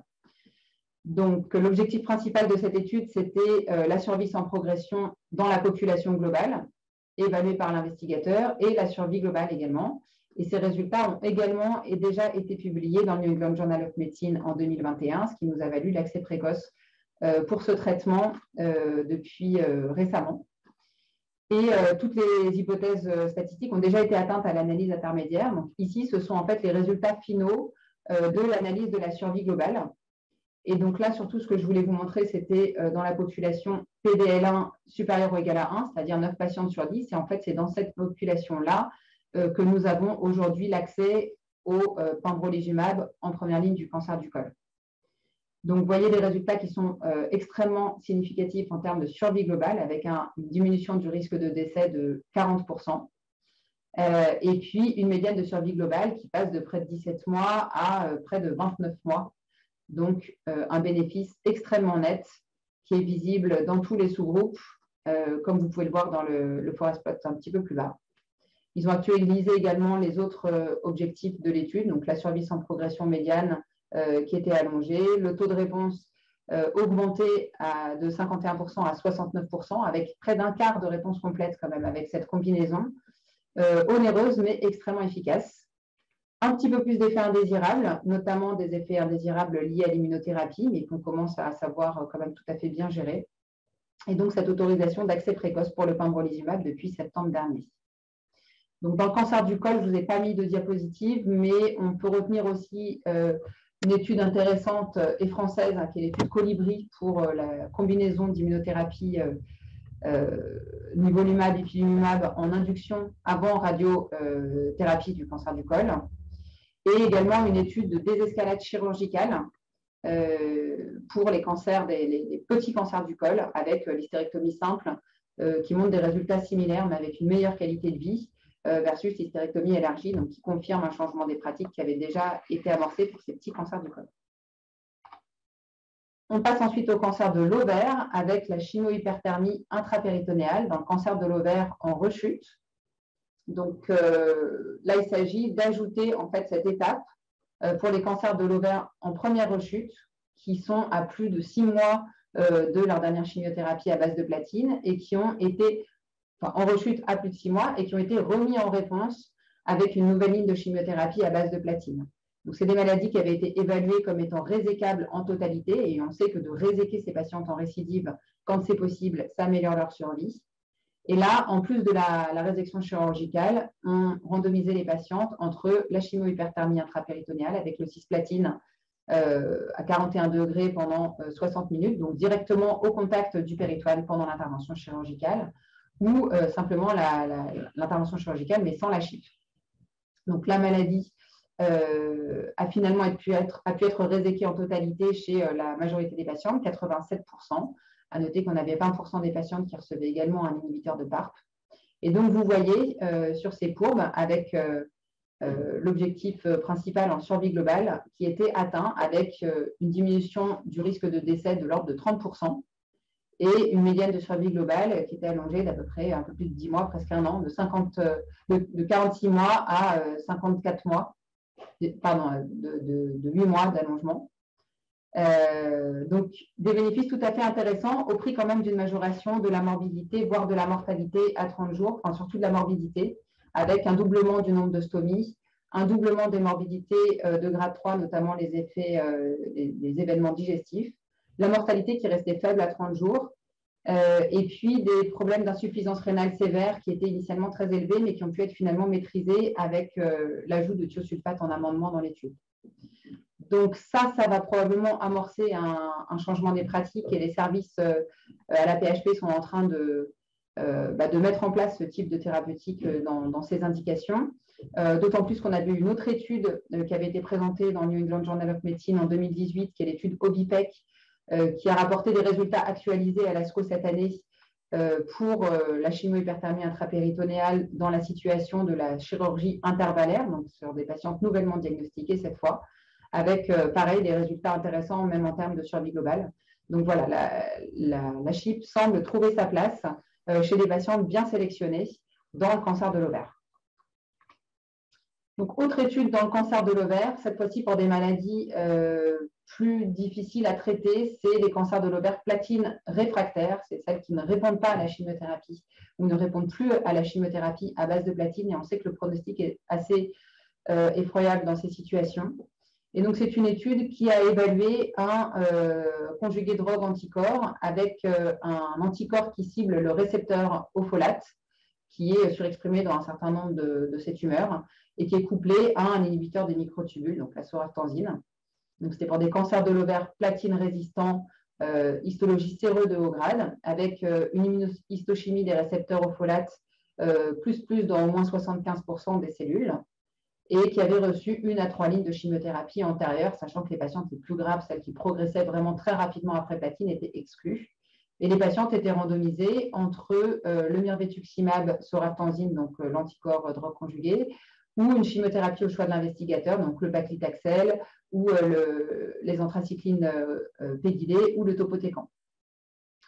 Donc, l'objectif principal de cette étude, c'était la survie sans progression, et on voit qu'elle est statistiquement significativement allongée avec le traitement expérimental. Alors, en termes de médiane de PFS, ce n'est pas spectaculaire, donc ça passe de 4 mois à 5 mois et demi, mais quand même un hazard ratio à 0,65, des taux de réponse qui sont vraiment extrêmement importants avec le mirvetuximab. On voit le 42% de taux de réponse versus seulement 16% avec la chimiothérapie, et c'est vraiment très important chez ces patientes symptomatiques, et également un bénéfice en termes de survie globale, avec un profil de tolérance qui est tout à fait favorable avec le traitement expérimental. Donc ça, c'est pareil, ça va arriver probablement dans notre arsenal thérapeutique prochainement, d'autant qu'il a eu une approbation de la FDA récemment. Donc, nouveau standard de traitement dans ces maladies extrêmement difficiles à traiter. Donc, on passe au sein. Alors, en fait, le sein, je vais surtout vous parler des cancers du sein avec expression des récepteurs hormonaux, c'est-à-dire à peu près les 2/3 des situations, parce qu'on n'a pas eu énormément de nouveautés cette année. En dehors de ça, d'abord au stade localisé, donc vous savez que la tendance actuellement dans le cancer du sein, c'est de désescalader la chimiothérapie et d'escalader l'hormonothérapie, si je puis dire. Donc, une des questions qui se pose, c'est pour les patients qui sont préménopausés au moment du diagnostic ou après la chimiothérapie, de faire une suppression de la fonction ovarienne, donc soit par une castration chirurgicale, soit par une radiothérapie ovarienne ou plus fréquemment en fait par l'injection d'agonistes de la LHRH. Et donc ça, c'est une grosse méta-analyse du groupe EBCTCG sur données individuelles de près de 15 000 femmes qui étaient préménopausées au moment de la randomisation et qui avaient été incluses dans 23 essais qui évaluaient l'ablation ou la suppression ovarienne versus pas de suppression ovarienne avec les autres paramètres identiques dans les deux bras. Donc, ils ont scindé cette population en deux groupes. Un groupe de patientes qui n'avaient pas eu de chimiothérapie ou alors qui avaient eu de la chimiothérapie mais qui restaient toujours préménopausées après la chimiothérapie. Et puis, un groupe de patientes qui avaient reçu la chimiothérapie mais qui vraisemblablement qui étaient en aménorrhée vraisemblablement après la chimiothérapie. En tout cas, donc, on ne pouvait pas vraiment affirmer le statut ménopausal après la chimiothérapie. Et donc, on voit un bénéfice extrêmement net de la suppression ovarienne dans le groupe de patientes qui n'ont pas reçu de chimiothérapie ou qui restent préménopausées après la chimiothérapie, avec un risque relatif à 0,71, un gain en absolu de près de 10% à 15 ans en termes de récidive, donc extrêmement bénéfique. Et puis, un résultat qui est quand même nettement moins évident pour les patientes dont le statut ménopausal est incertain après la chimiothérapie. Donc, c'est intéressant parce qu'on voit que le bénéfice de la suppression ovarienne, il semble être le même pour les patientes qui ont reçu de la chimiothérapie et qui restent préménopausées ou qui n'ont pas reçu de chimiothérapie, alors que ce n'était pas forcément ce qu'on avait en tête. Il est similaire chez les N+, et chez les N-. Il semble plus important chez les patientes les plus jeunes, notamment avant 45 ans. Et ce qui était également intéressant, c'est qu'il n'y avait pas de surmortalité en dehors du cancer du sein, avec l'adjonction d'une suppression ovarienne, donc ce qui peut rassurer sur l'innocuité. En revanche, en termes de tolérance, on n'a pas eu de données, bien sûr, là-dessus dans cette grosse méta-analyse, mais on sait qu'en pratique clinique, c'est quand même pas simple à gérer pour les patientes, ces suppressions ovariennes au long cours. Donc voilà, c'est déjà un changement qui a été amorcé dans les pratiques, mais qui vient un peu confirmer et nous pousser de plus en plus à faire une suppression ovarienne chez ces patientes RH+, en situation adjuvante. Donc, grosse étude attendue à l'ASCO cette année, c'était l'étude Nathalie. On a actuellement 3 inhibiteurs de CDK4/6, donc les Ciclib, qui ont trouvé leur place en première ligne, en standard de première ligne de traitement des cancers du sein RH+, HER2- métastatiques. Et donc, ils se positionnent maintenant au stade adjuvant. On a déjà une étude positive, c'était l'étude de Monarchie avec la Bémaciclib. Une étude négative, c'était l'étude Pallas avec le Palbociclib. Et donc là, c'était la 3e étude, donc Nathalie, avec le 3e inhibiteur de CDK4/6, le Ribociclib, pour des patientes avec un cancer du sein localisé, mais à risque élevé de récidive, RH+, HER2-, et qui était randomisée entre une hormonothérapie par un inhibiteur de l'aromatase non stéroïdien, avec une suppression ovarienne si les patientes étaient préménopausées, ou cette hormonothérapie plus un inhibiteur de Ciclib, donc le Ribociclib, à une dose qui est un petit peu moindre par rapport à la dose qu'on donne en phase métastatique, donc 400 mg par jour, 3 semaines sur 4. Et l'objectif principal de cette étude, c'était la survie sans maladie infiltrante, et cette étude est positive avec un hazard ratio à 0,75, un bénéfice de l'ordre de 3% en survie sans maladie infiltrante à 3 ans. Donc voilà, deuxième étude positive avec un inhibiteur de CDK4/6 en adjuvant, un bénéfice maintenu dans tous les sous-groupes, une survie globale pas encore mature pour l'instant, mais on voit que le hazard ratio est quand même tout à fait dans le bon sens.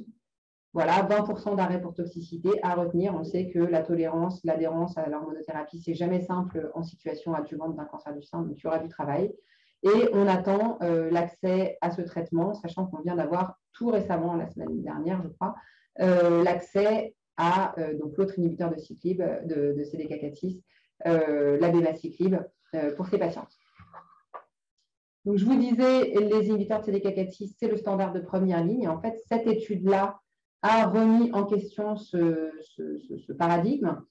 C'est une étude purement académique, néerlandaise, une étude de stratégie, en fait, qui s'est posé la question, est-ce qu'on ne pourrait pas attendre la deuxième ligne pour le donner, finalement, à l'inhibiteur de CDK4/6. C'était pour des cancers du sein, RH plus HER2- avancés, qui étaient en première ligne pour la maladie avancée. On excluait les patientes vraiment les plus graves qui nécessitaient plutôt une chimiothérapie avec une crise viscérale. Et elles étaient randomisées un pour un entre le standard de première ligne actuel qui est un inhibiteur de l'aromatase non stéroïdien avec un inhibiteur de CDK4/6 au choix, ou un inhibiteur de l'aromatase non stéroïdien. Et à la progression, celle qui avait reçu l'inhibiteur de CDK4/6 recevait une des options de deuxième ligne, c'est le CERD injectable, le fulvestrant, et celle qui n'avait pas reçu l'inhibiteur de CDK4/6 le recevait en association avec le fulvestrant, et on évaluait comme objectif principal la PFS2, c'est-à-dire la PFS au terme des deux lignes. Donc, comme vous le voyez, en fait, il n'y avait pas de différence statistiquement significative à donner l'inhibiteur de CDK4/6 en deuxième ligne versus en première ligne, et ce, quel que soit le sous-groupe. Il n'y avait pas non plus de différence en termes de survie globale avec un hazard ratio à 0,98. Pas de différence non plus en termes de qualité de vie. Finalement, quand on donnait l'inhibiteur de CDK4/6 en première ligne, on prolongeait la durée du traitement au total par CDK4/6 de près de 17 mois. On avait au total plus d'événements indésirables de grade 3 qui se présentaient. Et puis, on avait bien sûr un coût qui était augmenté de 200 000 €. Alors, est-ce que cette étude va faire changer les pratiques et faire rétrograder l'inhibiteur de CDK4/6 en deuxième ligne? Je n'en suis pas certaine, loin de là. Mais en tout cas, ça peut faire réfléchir pour des patientes pour lesquelles on n'a pas forcément envie de donner un inhibiteur de CDK4/6 en première ligne parce que ça alourdit quand même un petit peu les choses. Ça nécessite de faire des prises de sang tous les mois, etc. Donc, ça peut être une option de traiter par un traitement anti-hormonal simple et d'attendre la progression avant de démarrer un inhibiteur de CDK4/6. Avant-dernière diapo, qui est l'étude de TROPIC-02. Donc là, c'est des cancers toujours RH plus HER2-, mais un peu plus avancés, qui ont déjà reçu de l'hormonothérapie, qui ont déjà reçu de la chimiothérapie, qui ont déjà reçu un inhibiteur de CDK4/6, au total, qui ont déjà reçu de 2 à 4 lignes de chimiothérapie, et qui étaient randomisés entre le traitement expérimental, c'est le sacituzumab govitecan, donc un anticorps drug conjugué, dont l'anticorps en fait cible TROP2, qui est une protéine transmembranaire, et la chimiothérapie, le SN38, qui est donc le métabolite de l'irinotécan, dont on sait qu'il est habituellement pas très efficace dans le cancer du sein, mais administré de cette façon, on a des résultats très intéressants. Donc, randomisé versus une chimiothérapie au choix de l'investigateur, donc capecitabine, eribulin, gemcitabine ou vinorelbine. L'objectif principal, c'était la survie sans progression. Et en fait, les résultats de l'analyse principale de la PFS et de l'analyse intermédiaire et finale de la survie globale ont déjà été rapportés dans le JCO l'année dernière. Mais donc là, ils nous ont présenté des analyses de la survie globale à plus long terme que je voulais vous montrer pour enfoncer un petit peu le clou avec ce traitement. Donc, on voit des résultats qui sont tout à fait positifs en termes de survie globale, toujours à long terme, avec une médiane de survie globale qui passait de 11 mois à 14 mois et demi avec le traitement expérimental, un ratio à 0,79, un bénéfice dans tous les sous-groupes, et notamment un bénéfice qui était similaire dans les populations HER2-0 et HER2-low, et ça c'est important puisqu'on a un traitement concurrent, un autre ADC pour les cancers HER2-low qui va se positionner à ce moment-là. Donc, beaucoup de questions se posent et ne sont actuellement pas résolues. On voit par ailleurs un peu plus d'effets indésirables, notamment hématologiques et de diarrhée. Et la dernière diapo, très rapidement comme ça, mais parce que c'est quand même une étude qui est susceptible, l'air de rien, de faire changer les pratiques, c'est plutôt de soins de support. Pour les syndromes mains-pieds liés à la capecitabine, c'est une étude randomisée qui évaluait le diclofénac pour les syndromes mains-pieds dont on sait que c'est vraiment compliqué, ça peut nécessiter des arrêts de traitement, des baisses de dose, ça gâche la qualité de vie des patients. Donc pour des patientes qui étaient traitées pour un cancer du sein ou un cancer gastro-intestinal, qui étaient randomisées entre la capecitabine avec le diclofénac en application topique ou un placebo, et on voit une réduction tout à fait significative des syndromes mains-pieds. Donc, une option intéressante pour améliorer l'observance et la qualité de vie de ces patients. Merci pour votre attention. Et désolé si jamais j'ai un petit peu dépassé, je ne sais pas. Merci beaucoup, Johanna, mais c'est difficile de synthétiser tout ça. Merci beaucoup pour cet effort-là. Et je crois que malheureusement, on n'a pas beaucoup de temps de questions puisque c'était très riche. Et je crois qu'on va passer à la présentation directement ensuite. Merci encore. Et on passe à Yann Vanneau sur les cancers urologiques. Yann, à toi.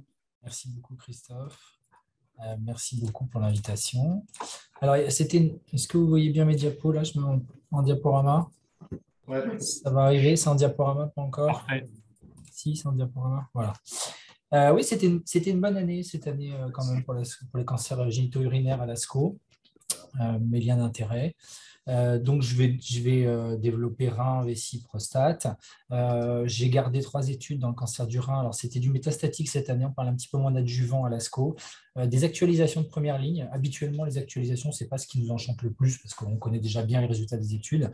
Mais là, c'était quand même assez intéressant. Je vais vous montrer. Puis après, une étude de 2e et 3e ligne post-immunothérapie. Faut-il rechallenger l'immunothérapie?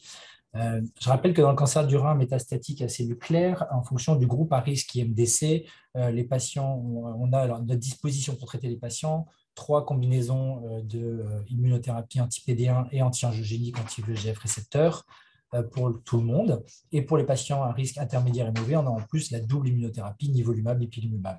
Et là, ce qui a été actualisé à 4 et 5 ans, c'était 2 combinaisons immuno-TKI. Donc, ce sont déjà des traitements recommandés, mais c'est assez intéressant de regarder en survie globale quand même à plus long terme. Probablement la plus intéressante, c'est celle-ci, c'est l'étude CLEAR, pembrolizumab lenvatinib versus sunitinib.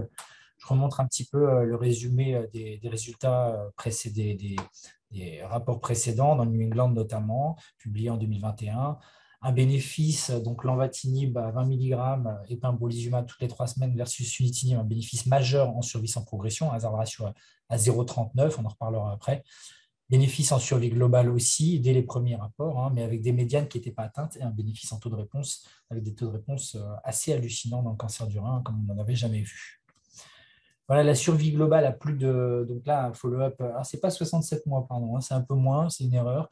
On est plus à 48 mois. En tout cas, une médiane de 53 mois et 54 mois, un bénéfice en fait qui se maintient en survie globale. Mais par contre, vous voyez quand même les courbes qui se rapprochent. Je ne sais pas si on aura le temps d'en discuter. Et puis, il y a un hazard ratio qui a franchement évolué de 0,66, 0,72 à 0,79. Alors, à chaque fois, les différences avec un follow-up plus long, elles se réduisent, mais quand même, on est quand même assez surpris de voir des courbes qui se rejoignent autant, avec des médianes qui sont maintenant atteintes et qui sont, disons, en valeur absolue strictement identiques. Pour autant, le bénéfice reste statistiquement significatif, il y a un hazard ratio à 0,79. Si on regarde dans les sous-groupes IMDC, en fait, je pense que c'est probablement les favorables, les patients favorables, ces patients qui vont vraiment maintenant avoir des survies très, très prolongées. Vous voyez qu'il y a très peu de décès. Et finalement, il n'y a pas de bénéfice en survie globale, mais il n'y en a jamais eu. Il n'y a aucune combinaison qui fait mieux que le sunitinib ou quel que soit le traitement d'ailleurs chez les favorables parce que ces patients vont très bien. En revanche, effectivement, chez les intermédiaires mauvais pronostics, il y a un bénéfice plus marqué que dans la population globale en intention traitée avec un hazard ratio à 0,74 et un bénéfice absolu de l'ordre de 13 mois, donc un bénéfice assez peu discutable. Ce qui était impressionnant dans cette étude, et ça se confirme, en fait, on a toujours la même survie sans progression, c'est vraiment ce delta de survie sans progression. Là, imaginez quand même en première ligne, l'enva-pembro, c'est 24 mois de PFS, de survie, 2 ans de survie sans progression. Alors, l'enva-pembro, je rappelle que le pembrolizumab, c'est un traitement qui est arrêté après 2 ans. Donc, il y a 2 ans de pembro et ça s'arrête. Et ensuite, il y a le lenvatinib, c'est justement la PFS du lenva-pembro, 24 mois, et sunitinib, 9 mois, un hazard ratio à 0,47, donc une différence totalement hallucinante. Vous donnez un ordre d'idée, en général, les autres combos TKI-IO, c'est plutôt 15 mois de PFS, là on est à 24 mois. Et quand on regarde les sous-groupes IMDC favorables, eh bien, pour la première fois, c'est la première combinaison qui améliore la survie sans progression chez les patients favorables, avec une PFS de 28 mois contre 13 mois dans le bras SUTENT, un hazard ratio à 0,50. C'est la première fois qu'on voit ça en général chez les favorables. Il n'y a que le taux de réponse qui est amélioré, mais pas la survie sans progression. Là, la survie sans progression est améliorée. Et puis, chez les intermédiaires mauvais, là aussi, ça marche très, très bien, puisqu'on a un hazard ratio à 0,43. Vous voyez que le sunitinib, là, il fait il fait pas bien parce que les patients sont de mauvais pronostics. Il fait 6 mois et hazard ratio très en faveur du lenvatinib qui fait à peu près tout le temps de 22 à 28 mois de PFS. Taux de réponse, là aussi très impressionnant. C'est des choses qu'on connaissait, ça par contre. 71% de réponse objective sous lenvatinib, 36% sous Sutent, et surtout le taux de réponse complète, là on n'avait jamais vu ça, 18% de réponse complète chez les patients métastatiques. C'est quand même assez majeur. Et une durée de réponse tout à fait en faveur, là aussi, du lenvatinib. Donc, durée de réponse vraiment durable. Alors, juste petit point de comparaison avec la double immunothérapie, c'est peut-être ce qui reste à la double immunothérapie, c'est que la durée de réponse après à peu près 68 mois sous niveau IPI, elle n'est pas atteinte, la médiane. Donc, on est à plus de 5 ans de durée de réponse sous niveau IPI. Là, on a l'impression que c'est quand même plus court sous TKI immunothérapie. Mais encore une fois, l'immunothérapie s'arrête au bout de 2 ans. Même esprit, actualisation de l'autre étude TKI immunothérapie, pembrolizumab axitinib. Donc là, c'est plus du lenvatinib, c'est du l'axitinib, cette étude qui avait été présentée un peu plus tôt que pembro-lenva, et c'est le premier TKI IO, première combinaison qu'on a utilisée, qui a été disponible. Là, pareil, vous voyez que le hazard ratio, il est à 0,84. Pareil, au fur et à mesure du follow-up, 0,53 au début, quand ça a été rapporté en New England, ensuite 0,68, ensuite 0,84. Ça montre quand même une chose, ça montre que dans le bras contrôle, alors il y a un accès à la deuxième ligne qui est très important dans le bras contrôle, notamment les anti-PD1 et des TKI assez récents comme le cabozantinib, ce qui fait que finalement, survie globale, il y avait une grosse différence au départ qui a tendance à se restreindre nettement par la suite, mais ça reste toujours significatif.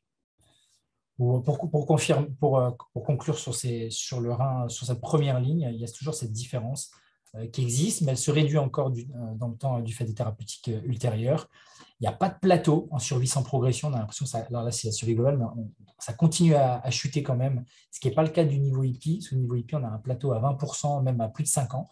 Là, on n'a pas de plateau. Et sinon, la combinaison pembro-lenva qui améliore la PFS, à la fois chez les favorables comme chez les défavorables. Et ça, c'est plutôt de bon augure. Ensuite, l'autre grosse étude qui était très attendue, même si on avait une press release et on savait déjà le résultat, c'est l'étude Contact 03. En fait, le concept est le suivant, c'est que les patients, ils ont reçu soit une première ligne, soit même 2 lignes de traitement, mais ils ont reçu de l'immunothérapie.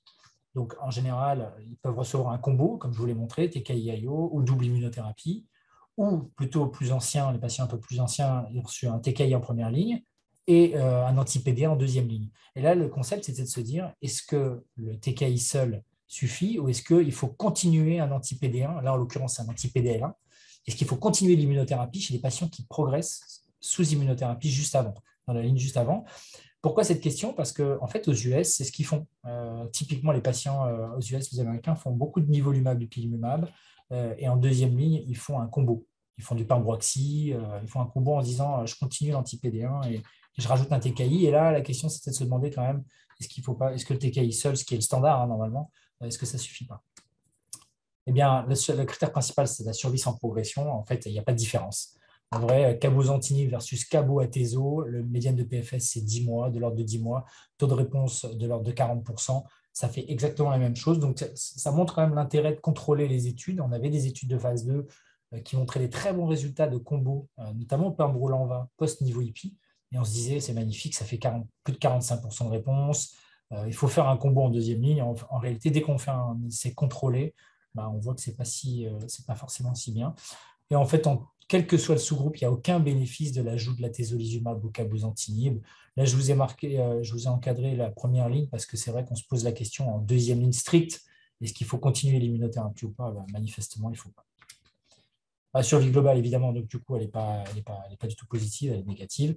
Donc, faut-il poursuivre l'immunothérapie après progression sous immunothérapie? Non, en tout cas pas avec la atezolizumab. Et encore une fois, la atezolizumab n'a jamais réussi à s'imposer en cancer du rein. Il y a toujours des résultats un peu décevants par rapport aux anti-PD1. Est-ce qu'on aurait eu des meilleurs résultats avec, pembrolizumab, axitinib par exemple, ou cabo-nivo? Je ne sais pas. En tout cas, là, le cabo reste une très bonne thérapeutique en deuxième ligne post-combo, post-immunothérapie.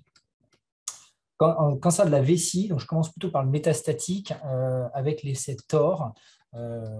L'essai TOR, en fait, c'est une population moléculairement sélectionnée En fait, dans le carcinome urothélial, on a 15 à 20% de patients qui ont une altération de FGFR, FGFR2 ou 3, surtout des mutations et parfois des fusions.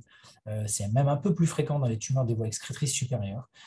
Et en fait, depuis peu, finalement, on a accès à une molécule anti-FGFR, l'erdafitinib, qui a montré son efficacité dans cette situation après celle de platine et après immunothérapie, après anti-PD1, sur une phase de monobras, avec des taux de réponse de l'ordre de 40%. Donc, on a déjà un accès précoce en France. Aux États-Unis, c'est même déjà un standard, malgré l'absence d'essais contrôlés randomisés.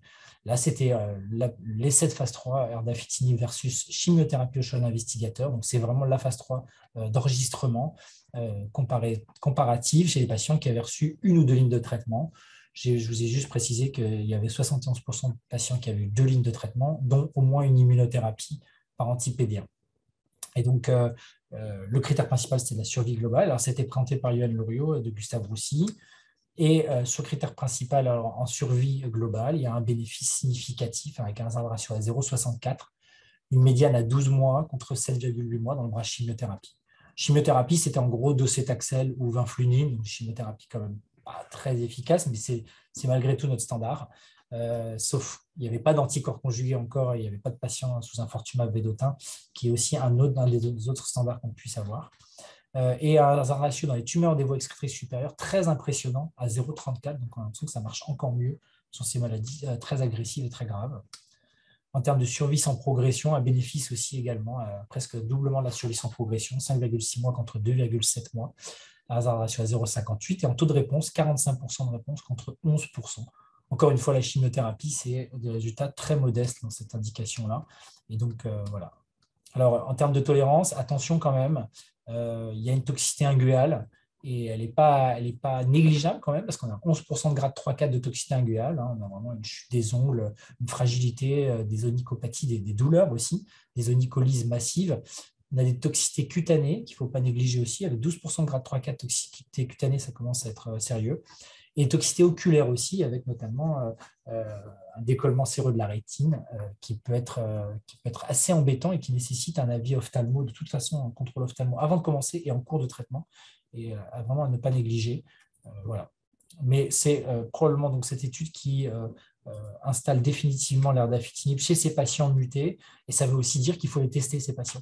Il faut tester tous ces patients, il faut rechercher la mutation ou la translocation FGFR. Maintenant, ça va devenir, c'est vraiment un standard, et il faut les chercher pour pouvoir leur proposer le traitement adéquat. Ensuite, étude française, déjà présentée, déjà publiée dans le JCO, mais là, c'était une actualisation et surtout les données de survie globale. Là, on est dans le néoadjuvant, dans les carcinomes urothéliaux infiltrant le muscle.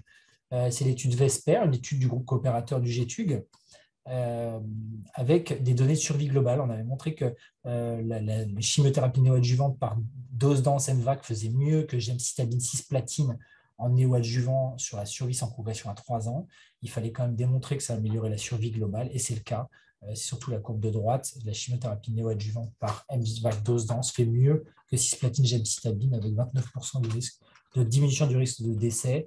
C'est vraiment probablement la plus grosse étude de phase 3 qui montre enfin cette stratégie qu'on fait au quotidien finalement, mais qui installe complètement cette chimiothérapie par une vague dose dense.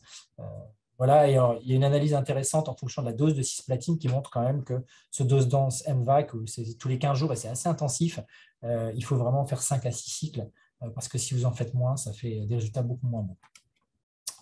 Ensuite, pour finir, cancer de la prostate, là encore des études présentées par les Français, par le GETUG pour PIS1. PIS1, c'est cette énorme étude européenne chez les patients avec un carcinome de prostate métastatique sensible à la castration, de novo, donc d'emblée métastatique, qui était avec une randomisation factorielle standard of care, plus ou moins abiraterone et plus ou moins radiothérapie. On a déjà été montré que l'abiraterone associé au standard of care c'est la castration en fait. L'association de l'abiraterone en plus améliorait la survie globale des patients, donc il fallait le faire même chez les patients de bas volume, c'est-à-dire moins de 4 métastases osseuses, sans métastase viscérale. Et là, il était posé la question de la radiothérapie. Faut-il irradier le site prostatique chez les patients métastatiques? Il y a d'autres études qui suggèrent qu'il fallait le faire chez les patients de bas volume, et c'est exactement le cas. En fait, en particulièrement chez les patients traités par abiraterone plus castration, l'ajout de la radiothérapie permet d'améliorer la survie sans progression radiologique. Donc, ça confirme qu'il faut continuer à irradier le primitif prostatique, même chez les patients métastatiques. S'ils sont de bas volume, probablement que s'ils sont de haut volume, il y a quand même un peu moins de bénéfices, sauf qu'il y avait quand même un bénéfice avant les symptômes, l'apparition de symptômes urinaires. On sait que c'est souvent un problème quand ces patients progressent au niveau local, au niveau prostatique, et avant l'apparition d'un cancer résistant à la castration. Donc, ça n'a pas complètement changé les pratiques, mais ça les confirme. Et enfin, dernière étude, une étude chez les patients résistants à la castration métastatique. Alors, c'est l'étude TALAPRO 2. Il y a beaucoup de données sur les inhibiteurs de PARP dans le cancer de la prostate, notamment chez les patients mutés BRCA1, BRCA2, avec des déficits des gènes de réparation de l'ADN. Il y a déjà un accès précoce pour l'olaparib chez les patients résistants à la castration qui ont déjà été prétraités par NHT, par une nouvelle hormonothérapie, je veux dire.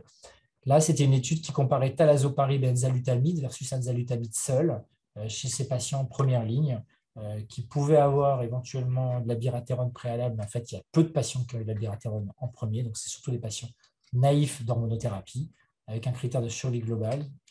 Et il y avait les résultats à l'ASCO-JU qui avaient été présentés en intention de traiter. Et là, il y avait la cohorte particulière de patients déficients pour les gènes de réparation de l'ADN, HRR, avec 400 patients. Et donc, l'analyse était faite vraiment sur ces 400 patients-là.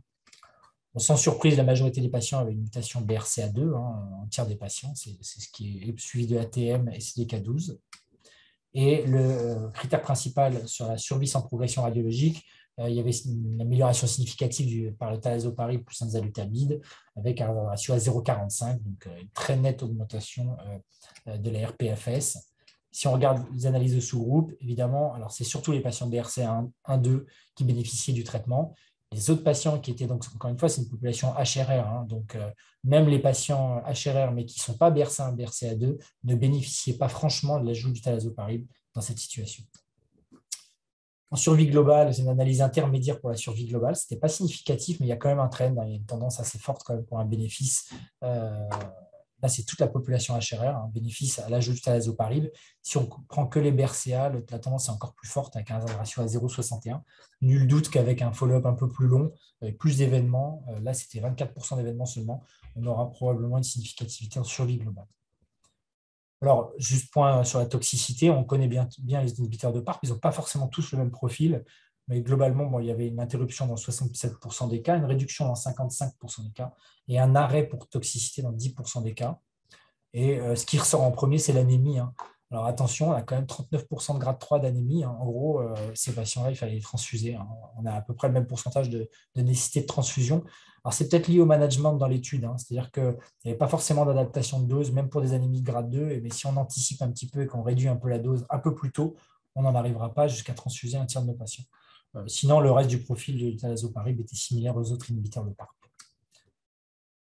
Alors, dans la discussion, il y a le fait que cette population MCRPC, elle est de plus en plus rare, parce qu'en fait, maintenant, dès qu'on les dépiste au stade métastatique, en général, ils sont sensibles à la castration, qu'ils soient de novo d'emblée métastatique ou qu'ils soient en évolution métastatique, ils n'ont pas eu de castration en général. Et donc, il y a très peu la plupart de ces patients, ils ont un doublé ADT plus abiraterone notamment, ou autre nouvel agent hormonal. Et ce qui n'était pas le cas de ces patients, très peu. Donc, l'applicabilité elle est un peu discutable et on a déjà accès à l'olaparib dans des situations de patients résistants à la castration. Mais toujours est-il qu'il reste peut-être des patients anciennement traités avant l'ère des doublés pour tout le monde, finalement, à qui on pourrait éventuellement proposer ce type de traitement. Attention à l'anémie, interrompre avant d'atteindre le grade 3, j'en ai déjà parlé. Et puis, du coup, ça confirme qu'il faut tester tous les patients. En fait, au stade métastatique, il faut tester à minima pour BRCA1-2 tous les patients, au moins, je dirais, en somatique, tous ces patients-là, parce qu'ils peuvent bénéficier largement de ces inhibiteurs de PARP qui sont une vraie avancée dans les cancers de prostate mutés. Voilà, je vous remercie. Merci beaucoup. Eh bien, on est assez en retard, donc je vous propose de passer directement à la dernière présentation pour la dermatologie. Merci Céleste. Bonjour, je cherche mes diapositives. Je pense que vous les voyez. Oui, c'est parfait. Voilà. je vous réduis. Donc, moi, j'ai choisi de vous parler de 2 communications orales dans le domaine du mélanome. La première est une première, si je puis dire, et la deuxième, c'est un changement de pratique.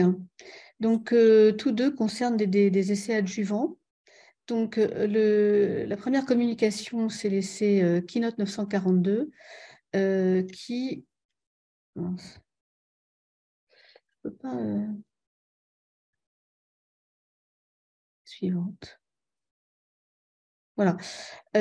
Qui s'adresse à des patients atteints de mélanome stade 3, donc stade 3 avec atteinte ganglionnaire, et ici des atteintes ganglionnaires palpables, c'est-à-dire pas des atteintes microscopiques.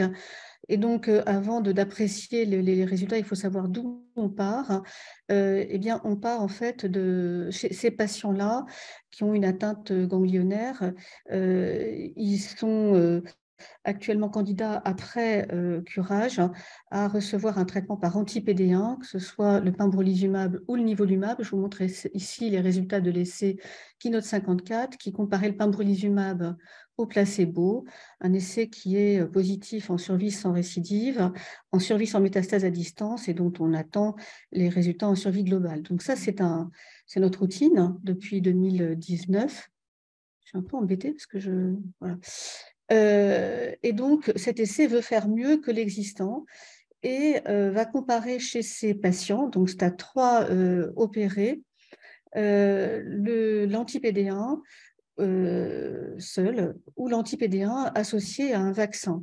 Donc, les vaccins dans le mélanome, il y a une littérature grande comme le bras, mais pas avec ce type de vaccin-là. Ça, c'est un vaccin original, c'est-à-dire qu'on n'utilise pas des antigènes tumoraux, ce qu'on a fait et refait avec des résultats complètement négatifs, mais des néo-antigènes qui sont, je dirais, personnalisés. En fait, chaque patient va recevoir en fait une préparation qui est adaptée à sa tumeur. Donc, pour ce faire, le prélèvement va être centralisé, adressé donc en centralisé, où il va être étudié en séquençage au débit, ARN, ADN, ainsi que les PBMC, et puis in silico, le laboratoire, donc ici en l'occurrence c'est Moderna, va en fait identifier une trentaine de néo-antigènes qui sont susceptibles en fait d'induire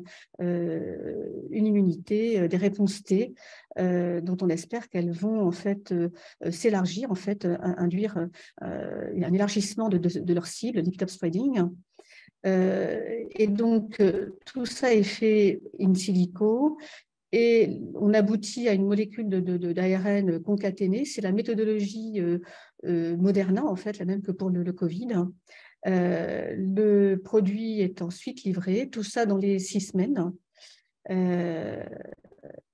pour être prêt à l'emploi. Et donc, l'essai est une phase 2, randomisée. Randomisation 2 pour 1, 2 patients recevant le pembrolizumab et le vaccin personnalisé, excusez-moi, versus le pembrolizumab monothérapie avec une stratification selon le stade. Alors, le résultat sur juste un petit peu de données sur la démographie des malades. Donc, faites-moi confiance parce qu'on est obligé d'aller vite. Les patients étaient bien équilibrés sur la plupart des critères, évidemment sur les critères stratification, le stade, mais sur tous les autres, à l'excepté du statut PDL1 et de la charge mutationnelle qui était, je dirais, un peu plus favorable dans le groupe vaccin Pembro. C'est normal, c'est une phase 2. Les effectifs sont réduits, c'est une preuve de principe avant de partir en phase 3. Le résultat sur l'objectif principal a été présenté à la ACR il y a quelques mois. Il est positif, avec un gain en survie sans récidive de l'ordre de 44%. Alors, ne vous fiez pas en fait à l'intervalle de confiance, comme c'est la méthodologie avec un alpha, un essai en fait unilatéral qui explique cet intervalle de confiance un peu perturbant. Ce qu'on nous montrait à l'ASCO cette année, c'est des résultats en survie sans métastase à distance. Et là, vous voyez en fait que le hazard ratio est à 0,34, extrêmement positif. Donc, c'est très, très encourageant. Vous voyez en fait la réduction en ce qui concerne les rechutes, eh bien, il y a proportionnellement plus de rechutes loco-régionales et moins de rechutes à distance dans le bras pombo. Et il y a un groupe qu'on va suivre particulièrement, c'est peut-être un hasard, mais j'espère que non, c'est le groupe avec métacérébral où on a l'impression effectivement de voir bien diminuer les rechutes cérébrales dans le groupe combo. Alors, en termes de biomarqueurs, en fait, pour l'instant, on n'a pas grand-chose. Les mélanomes, ça ne relargue pas autant que les cancers coliques. Donc, il y a à peu près un tiers des malades chez qui on trouve de l'ADN tumoral circulant. En l'occurrence, c'est un marqueur pronostic qui sera peut-être intéressant de pousser plus loin. Ce qu'on attend évidemment, c'est des données d'immunomonitoring qui a été fait chez certains malades et qui va en fait être mieux fait, on va dire, ou plus systématiquement dans une expansion de cohorte qui est en cours. En ce qui concerne la tolérance, eh bien, on augmente le taux d'effets secondaires, tout grade confondu, mais essentiellement grade 1-2, et avec, en fait, conféré par le vaccin, eh bien, des symptômes transitoires de fatigue, douleur au point d'injection, fièvre, très transitoire, et le plus souvent de grade 1-2. Sinon, on retrouve nos toxicités classiques liées à l'anti-PD1 qu'on connaît bien. Donc, les prochaines étapes, eh bien, c'est de savoir un peu plus sur l'immunomonitoring, c'est d'amener en fait l'essai maintenant en phase 3. Ça devrait commencer dès le mois de septembre. C'est bien évidemment d'étendre ces résultats qui sont quand même assez extraordinaires et originaux à d'autres tumeurs. Et en fait, on espère que cette nouvelle méthodologie va bénéficier, on va dire, d'un enregistrement dans la suite accélérée si les promesses sont tenues. Du coup, je vais passer en fait au deuxième essai, qui est plus finalement une confirmation de données, mais c'est important puisqu'en fait, ces données ont permis des changements de pratique dès le mois de mars de cette année. Donc ici, on s'adresse à des mélanomes au stade 2, donc sans atteinte ganglionnaire, des mélanomes avec des stades 2 à haut risque de récidive, c'est-à-dire les plus de 2 mm ulcérés ou bien les plus de 4 mm non ulcérés. Il s'agit de l'essai Keynote 716 qui a comparé, donc qui a randomisé ces patients un pour recevoir soit du pembrolizumab, soit du placebo, donc pembrolizumab anti-PD1. Et l'essai prévoit, mais il n'y a pas de données sur cette partie-là, la possibilité d'un rechallenge ou d'un crossover sur lequel je ne m'étonnerai pas. Alors, on disposait déjà, en fait, depuis l'ASCO de l'année dernière, de données sur la survie sans métastase à distance. On a maintenant un peu plus de recul, près de 40 mois de recul, et vous voyez en fait que les courbes continuent à se séparer voilà, de façon extrêmement intéressante, avec un hazard ratio qui reste très significatif. Vous voyez, il est à 0,64, il est à 0,59, donc on n'a pas l'air de perdre de bénéfices dans le temps.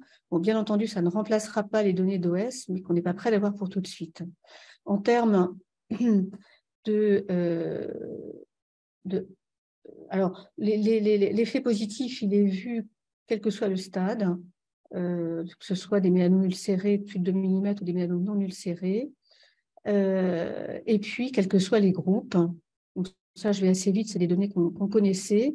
Et je rappelle également les données en survie sans rechute, avec ici les données actualisées, qui montrent en fait que les courbes continuent à être bel et bien séparées, avec un gain en valeur, on va dire, absolue, une diminution en valeur absolue de la rechute de l'ordre de 13%.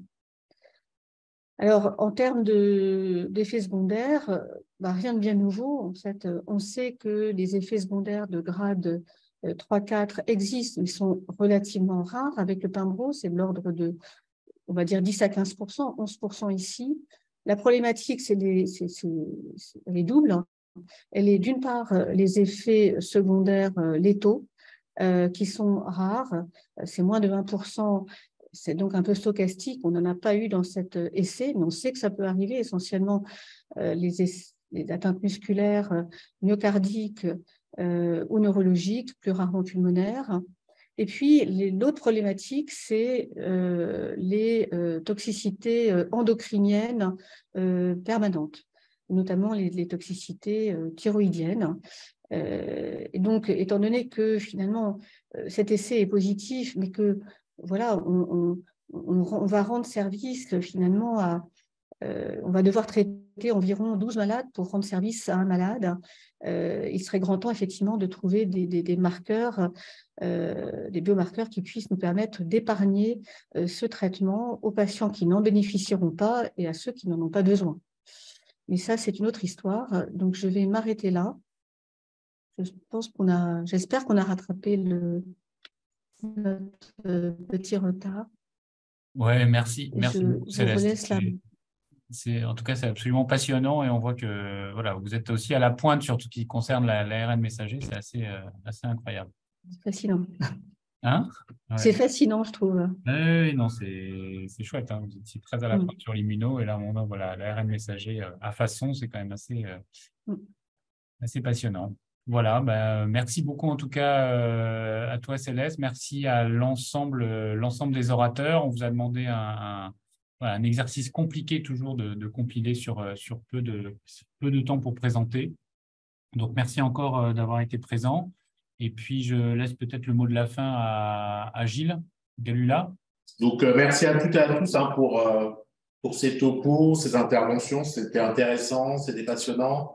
On voit en plus qu'il y a des ponts entre les différentes spécialités sur différentes mutations, différents biomarqueurs, sur les traitements qui commencent souvent à se ressembler avec l'avènement de l'immunothérapie. Donc, on voit l'expertise de la PHP sur ces différentes spécialités. Et puis, on vous donne rendez-vous à l'année prochaine pour le 6e post-Chicago. Donc, merci encore. Merci, au revoir. Bonne soirée. À bientôt. Salut.